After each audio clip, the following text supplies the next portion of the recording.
Saint-Laurent qui s'amène en territoire du Phoenix. Saint-Laurent laisse. C'est pour Verdon qui s'amène avec vitesse. Le tir, c'est bloqué. Le retour qui est contrôlé par le Phoenix. On y va d'un dégagement là-dessus. 3 occasions de suite ratées. La pointe et Gagnon.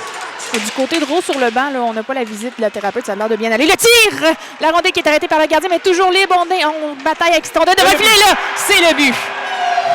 C'est Verdon qui a fini par pousser cette rondelle qui était libre devant le filet. Qui d'autre? Le gardien était sur les fesses. C'est qu'il restait 2 secondes à ce 5 contre 3. Là, donc, on aura encore un autre avantage numérique. Là, il va rester 1,53. Thomas Verdon avait été frustré à 3 reprises sur cet avantage numérique. Et là... C'est Vézina qui va reprendre avec une passe à Haro en zone neutre. La chance qui s'en empare. Tente une passe. C'est repris par Brunel qui s'avance au filet. Tente un tir, un deuxième. Oh là là, on a manqué la cible là-dessus, mais Brunel qui a créé sa propre chance. Non à la mise en jeu face à la chance.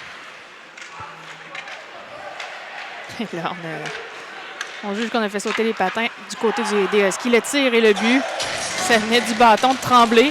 Alors que du côté des Huskies, on a été long à coucher sur un patinoire, à claimer une pénalité qui n'est jamais venue à cette reprise. Pour s'avancer. On ne la voit pas sur l'angle qui nous est présenté à l'heure actuelle, mais juste un petit peu plus tôt, là, on le voyait bien. Vraiment, on a eu énormément de temps. Bien, Ogonovski. Un tir, c'est bloqué par le gardien. Et là, elle courit derrière le filet, on le fait chuter. Ça permet à Tremblay de reprendre. Et on y va d'une passe pour Boudreau qui était derrière la défensive. Boudreau qui s'amène en territoire des Huskies. Le tir qui ne viendra pas pour repli défensif de Lemaitre. Et là, un autre tir. Et puis, c'est bloqué par le gardien qui ne donne pas de retour là-dessus. Oui. C'est un bonhomme de neige. Alors que du côté des Huskies, honnêtement, en deuxième période, on ne peut pas dire que... C'est sûr qu'il savait très bien était où cette rondelle-là. Là. C'est Langlois. Finalement, Beauchemin. Beauchemin qui s'avance. Beauchemin tente de déjouer le gardien. On vient lui harponner la rondelle. C'est Saint-Laurent. Avec la passe transversale de Thériault. Le tir, c'est bloqué. Le retour et le but! Nathan Langlois. Nathan Langlois qui passe par là, qui enfile l'aiguille. Et là-dessus, on aura une première passe. Langlois enfile l'aiguille. Là, c'est difficile à dire à la vitesse que ça allait. Probablement qu'il l'a peut-être touché. Si c'est le cas, ben... on devra s'obstiner à savoir qui de Thériault gardera cette rondelle pour un premier. Tente le tir, c'est directement sur le mur. Ça lui revient. Rousseau. Une passe. C'est bloqué par Meloche. Dubois à Tremblay. Le tir, c'est bloqué par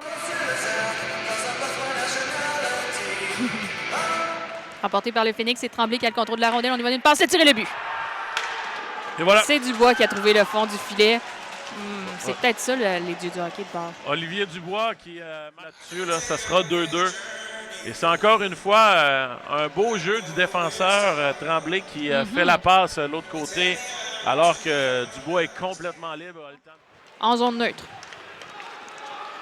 Dubois qui s'avance au filet. Le tir, c'est bloqué par le gardien Meloche qui va remettre à Vézina. Vézina qui s'avance avec une passe à Verdon. Verdon.